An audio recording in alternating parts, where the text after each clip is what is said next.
Ukikataa kutambua uchaguzi, unatakiwa uwe na hoja za msingi za kukataa kutambua uchaguzi. Sasa uchaguzi ulifanyika katika kwa mujibu wa sheria, katika misingi iliyo huru na haki. Waliogombea wamegombea, walioshinda wameshinda, walioshindwa wameshindwa, kura hazikutosha na maisha yanaendelea wa Tanzania. Umezungumza kuhusu masuala ya maridhiano kwamba ndio ajenda kuu pia ya kuweza kuleta amani katika taifa la Tanzania. Je, ikiwa upande wa upinzani utasusia katika haya maridhiano, lipi litafuata? Unajua, maridhiano ni zoezi la hiari. Hakuna mtu anayefungwa kamba au minyororo ama anaitwa polisi kukamatwa ili aende kwenye meza ya maridhiano. Ndio. Kwa wale ambao watakuwa wana masuala ambayo wanadhani tunahitaji kukaa pamoja tukazungumza tukaweka vizuri, wataalikwa kwenye meza ya maridhiano, watakwenda kuridhiana. Watakaokataa hawatalazimishwa. Maridhiano ni jambo la hiari. Kwa hiyo dirisha la maridhiano litakapokuwa limefunguliwa ama meza ya maridhiano itakapokuwa imewekwa wazi kwa ajili ya wadau kwenda kuridhiana, wanaohusika wataalikwa, watakaokuwa tayari watakuja, wasiokuwa tayari. Kiburi kinaanzia kwenye maneno ya mtu. Namna vile ambavyo anavyojibu, unaweza ukaangalia maneno yake anavyoongea na ukagundua kwamba huyu mtu ndani yake kinachomtoka kimemjaa kiburi. Kiburi kinasababishwa pia na madaraka, mali, yani maana yake unajivuna na kuona wewe una thamani kuliko wengine. Unalingia mali kuliko wengine, unathamini mali kuliko wengine, kuliko watu. Kwa hiyo siku zote mtu ambaye anayejawa na kiburi ndani huwa anaongea maneno yenye maudhi, anaongea maneno yenye dhihaka, anaongea maneno pasipo kujali mtu mwingine atajisikiaje. Mtu mwenye kiburi utajua jinsi anavyonena kwenye kinywa chake. Mtu ambaye amejawa na dharau na kebei na kuondoka kwa ubinadamu utamtambua kwa maneno yake. Nilikuwa nasikiliza klipu au maneno ya msemaji wa serikali Msigwa. Nimekuja kugundua kwa mujibu wa Biblia, Msigwa kuna kitu kinaitwa kiburi. Yani kutokutambua thamani ya kile kinachokutoka kama kiongozi kinaweza kikanyanyua uchungu kwa mtu mmoja anayekusikiliza, lakini pia kinaweza kikakudharaulisha kwa mtu anayekuheshimu, kinaweza kikakutukanisha kwa mtu ambaye asiyetaka kukutukana. Kwa kiburi kinatafsirika kupitia maneno, kile unachokinena, na baada ya hapo sasa kuna matendo yanafuatia. Kwa klipu ya Msigwa kupitia ya maneno, hebu jaribu kusikiliza. Utakuja kugundua kwamba katika kauli hizi unaonyesha kabisa kwamba Msigwa na mfumo mzima ambao ulioshikilia madaraka kunaonyesha kumejawa na kiburi na kutokujali wengine watajisikiaje. Chochote kile unakizungumza, chochote kile kinachokutoka mdomoni mwako, kwa sababu wewe unaishi pazuri, kwa sababu wewe hauko upande wa pili, uko upande huu. Wewe unaona kwamba maisha yako yatakwenda hivyo hivyo, lakini kupitia kinywa chako kama kiongozi, mimi nizungumze na rafiki yangu Msigwa. Maneno haya yanakutia dosari hata kwa watu ambao walikuwa wanakuheshimu. Lakini ukiwa kama kiongozi ambaye unawasemea watu, unazungumza kwa ajili ya watu, yani unazungumza kwa ajili ya serikali, ni vizuri sana kutumia lugha iliyo njema. Ni vizuri sana kutumia lugha ya hekima. Ni vizuri sana kutanguliza lugha, kauli yenye kutuliza maumivu ya watu walioumia. Wewe kama kiongozi au msemaji wa serikali, maana wewe ndio kiunganishi. Unapozungumza wewe inazungumza serikali, kwa sababu unazungumza kwa niaba ya serikali. Maana unatakiwa kuwa na maneno yenye kupoza wananchi siku zote. Hiki kitu tunakizungumza sana. Ukiwa kama kiongozi, hekima ya kuzungumza lazima iwe kubwa, hususan pale unapokabidhiwa nafasi ya kuisemea serikali ama kuisemea, kwa mfano wale wanaosemea vyama vya mpira, labda Simba na Yanga. Hawa wasemaji hawa, unapopewa kuwakilisha, wewe ndio kinywa, wewe ndio sauti ya kuwakilisha chama fulani ama taasisi fulani, lazima ujifunze hekima ya maneno. Maana kupitia kinywa chako taasisi unayoisemea itakuwa imedharaulika, itakuwa imewaumiza wananchi, itakuwa imegundua kwamba kumbe kile kinachotoka kwa huyu msemaji ndicho kilicho nyuma kwa wale anaowazungumzia, anaowasemea. Kwa kama Msigwa, kwa upande wa namna ambavyo tunayatazama maandiko, hiki kinaitwa ni kiburi cha uzima na ni kiburi cha madaraka, ni kutokujali watu wanajisikiaje. Kwenye maandiko haya matakatifu yanaeleza hivi, katika Mithali 15 mstari wa 1, jawabu la upole hugeuza hasira, bali neno liumizalo huchochea ghadhabu. Yaani jawabu la upole linabadilisha, yani huwa linatuliza mtu mwenye ghadhabu, mtu mwenye majibu mazuri, mtu mwenye maneno ya hekima hugeuza wale waliokuwa na hasira, hata kama walikuwa mioyo yao inawaka moto, hasira zao huwa zinashuka. Siku zote mwanamke yeyote kwenye familia waga anazungumza. Ukiona mwanamke anapigwa na mume wake, huyo mwanamke ana akili. Kwa sababu mwanamke ukiwa hujui kutumia kinywa chako vizuri, lazima utapigwa tu. Kwa sababu mwanamke ambaye mwenye hekima na akili hutumia majibu yake kutuliza hasira ya mwanaume. Siku zote mwanamke mwenye kujua kushuka kwa mwanaume, lazima huyo mtu ataonekana ni wa tofauti. Hakuna kuweza kuguswa na mwanaume yeyote yule. Mwanamke mwenye hekima na busara ambaye anajua kabisa mume wangu amepata hasira hapa, ushuka.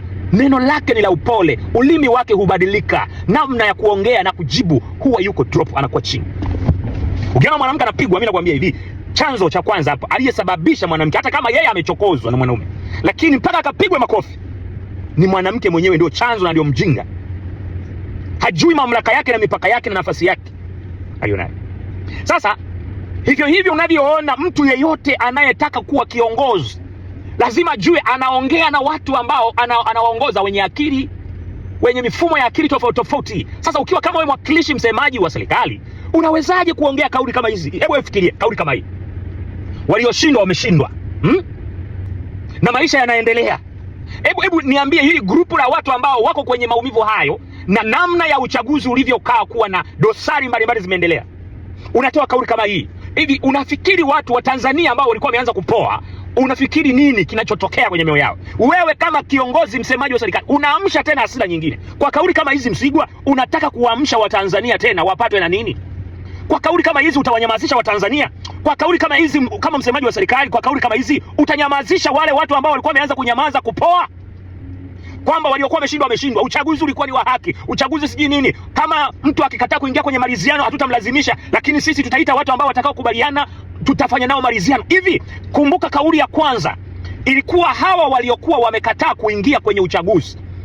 Nilizungumza neno hili kwamba walikuwa ni chama pinzani ambacho ni kikubwa katika nchi ya Tanzania, kwa sababu vyama pinzani vya Tanzania ndio vyama vyenye nguvu, CCM pamoja na Chadema.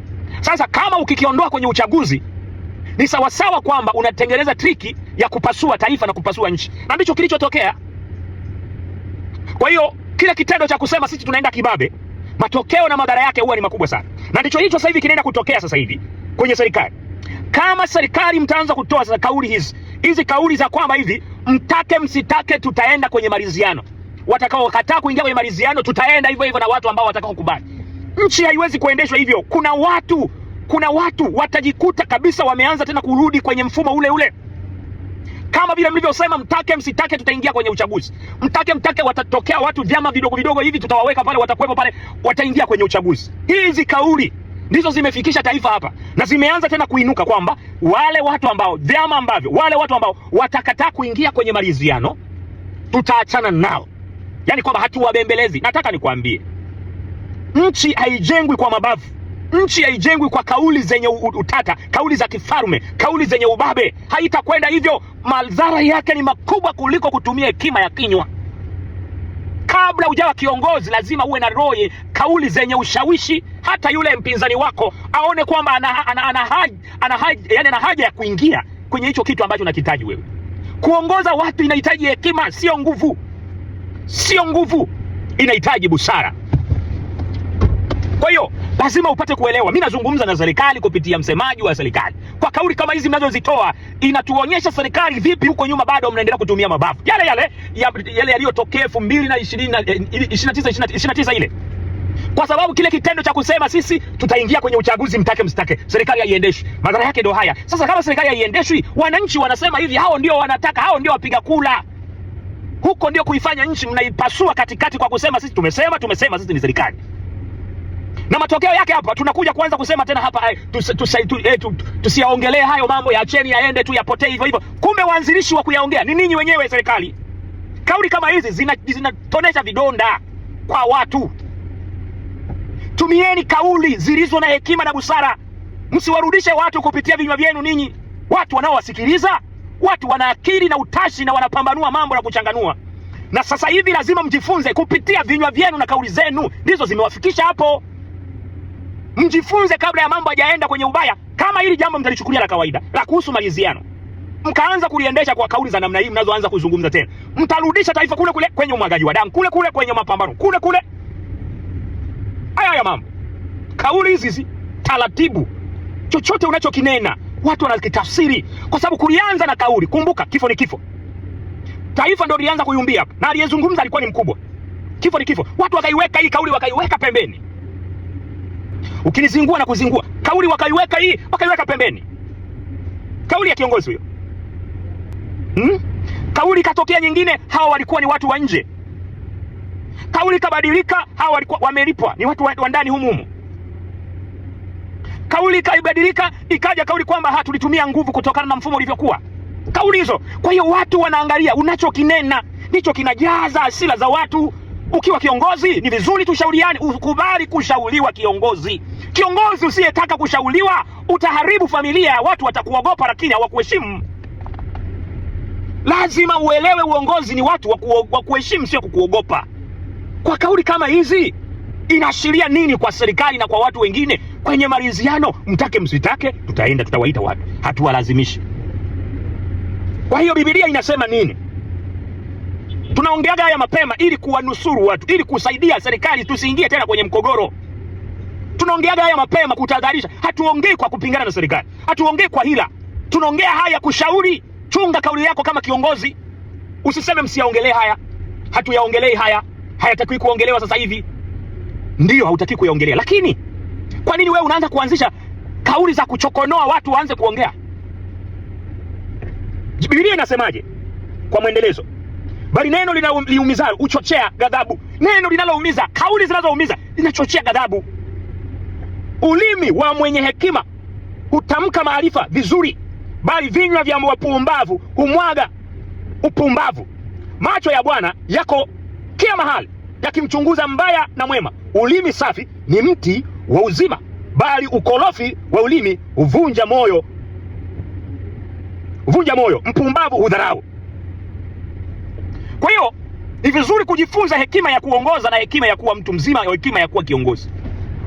Ukipewa dhamana ya kuwakilisha sehemu fulani, unaongoza watu wenye akili. Sio watu wote watakuwa zinafanana akili. Watu ambao ni wanasaikolojia, ni wanafalsafa, yani kila mtu ana mfumo wake kwenye maisha. Kwa usilazimishe watu wakuelewe vile unavyotaka. Ukiwa kama kiongozi, kama unaona pale hapakufai au pakufiti, ni vizuri kutoka hapo kuliko kuendelea kutengeneza hasira mioni mwa watu. Na matokeo yake tunapofika kwenye hatari, halafu tunaanza kuingizana kwenye matatizo. Yaani kiongozi mmoja anatuingiza kwenye matatizo, tunaanza kugombana. Kuna mtu alianzisha matatizo, halafu mnatufikisha hapa, damu zinamwagika, watu wanatumia nguvu. Sasa inakuwa ni hasira, umeshagajaza hasira kwa watu mpaka hapo ulipofikia. Watu wanafikia hatua ya kuamua kuingia mabarabarani. Haikuanza hivyo hivyo, inaanza kauli.